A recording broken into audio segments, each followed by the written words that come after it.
ચાટ તો આપણે બહુ બધી અલગ અલગ રીતની બનાવતા હોય અને બહુ અલગ અલગ ટેસ્ટની આપણે ખાધી પણ હોય, પણ આજે આપણે ફાઇબર અને પ્રોટીનથી ભરપૂર એવી અને બહુ જ ઓછા સમયમાં બનતી એવી ચાટ તૈયાર કરશું.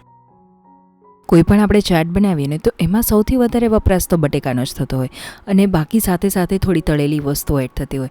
તો આજે આપણે બટેકાનો વપરાશ કર્યા વગર જ બહુ જ સિમ્પલ અને બહુ જ હેલ્ધી એવી અને વેઇટ લોસ માટે તો ખાસ ઉપયોગી એવી ચાટ બનાવશું.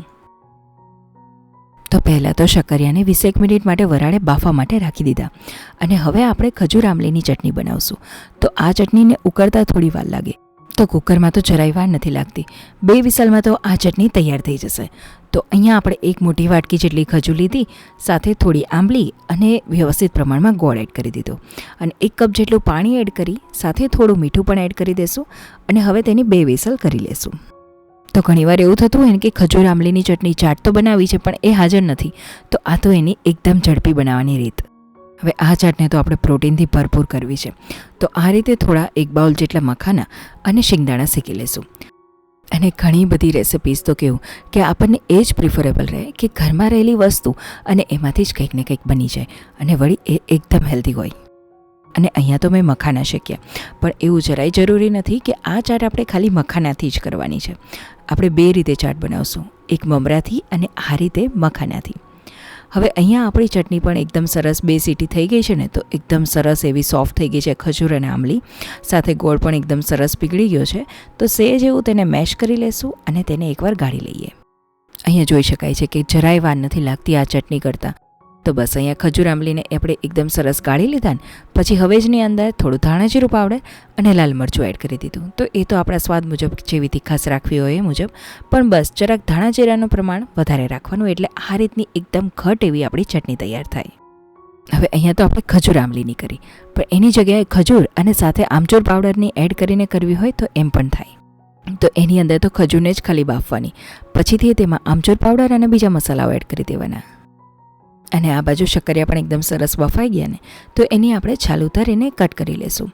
હવે અહીંયા મેં તમને કીધું એમ કે આ ચાટ આપણે શક્કરિયાને એમ જ એટલે કે બાફેલા શક્કરિયાની કરવી હોય તો એમ પણ થાય, અને થોડું તેલ મૂકીને સેજ એવો બધો હવે જ એડ કરીને તો એ રીતે પણ થાય. અને શક્કરિયાની તો આપણને બધાને જ ખબર છે કે કેટલા બધા હેલ્ધી છે. તો જ્યારે પણ કોઈ ચાટ કરતા હોય અને એની અંદર જો બટેકાનો વપરાશ હોય ને, તો એના બદલે શક્કરિયાનો વપરાશ કરીને બનાવજો. તો બસ થોડું તેલ એડ કરી દીધું, એમાં જીરું અને હિંગ, સાથે આપણે શક્કરિયા એડ કરી દીધા. અને આ તો આપણી રૂટીન ચાટ થઈ. પણ જો ફરાળી ચાટ બનાવી હોય ને તો એનો પણ વિડીયો મેં બનાવેલો છે, તો એની લિંક પણ હું અહીંયા શેર કરી લઈશ. સાથે સ્વાદ પ્રમાણે મીઠું અને બીજા હવેજની અંદર લાલ મરચું પાવડર, થોડો ધાણા જીરું પાવડર, સાથે તીખાશ મુજબ લીલા મરચાં. અહીંયા હું જરાક હળદરનો નથી વપરાશ કરતી, કેમ કે ચાટની અંદર હળદરનો ટેસ્ટ જરાક મજા નહીં આવે.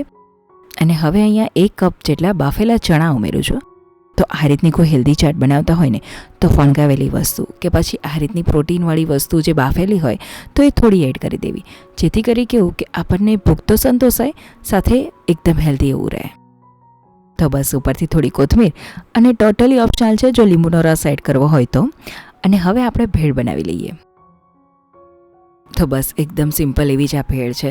તો આ રીતની આમાં બધી હેલ્ધી વસ્તુઓ જ, મખાના, કાકડી, આંબલીની ચટણી, ગ્રીન ચટણી કે જે એકદમ સરસ કોથમીર ફુદીનાથી ભરપૂર એવી હોય, સાથે થોડી એવી ડુંગળી અને આપણે જે શેકેલી શીંગ છે એ, અને ઝીણી સેવ અને થોડા દાડમ. તો અહીંયા તો આ આપણી મખાનાવાળી ભેળ થઈ. હવે અહીંની જગ્યાએ આપણે સિમ્પલ એવી મમરાની ભેળ કરવી હોય તો આ જ બધી વસ્તુ અને સાથે શિંગદાણા એડ કરી દીધા, જે પ્રોટીનથી ભરપૂર છે અને ક્રિસ્પીનેસ પણ લાવશે. તો એકદમ સિમ્પલ એવી વસ્તુઓ જ એડ કરીને આપણે આ ભેળ બનાવીએ તો જ્યારે આપણે વેઇટ લોસ કરતા હોય કે કંઈક નાની મોટી ભૂખ હોય ને, ત્યારે આ રીતની ચાટ તો ખરેખર બહુ જ મજા આવે. તમે જરૂરથી ટ્રાય કરજો. તો આ તો એટલી હેલ્ધી વસ્તુ ને કે નાનેથી લઈ મોટા સુધી બધાને જેટલી ભાવે. અને શક્કરિયાને તો પોતાની જેટલી મીઠાશ અને ટેસ્ટ હોય ને, તો એની અંદર થોડું ઘણું પણ આપણે એડ કરીને ચાટ બનાવીએ ને તો એનો ટેસ્ટ તો એકદમ મસ્ત જ આવશે.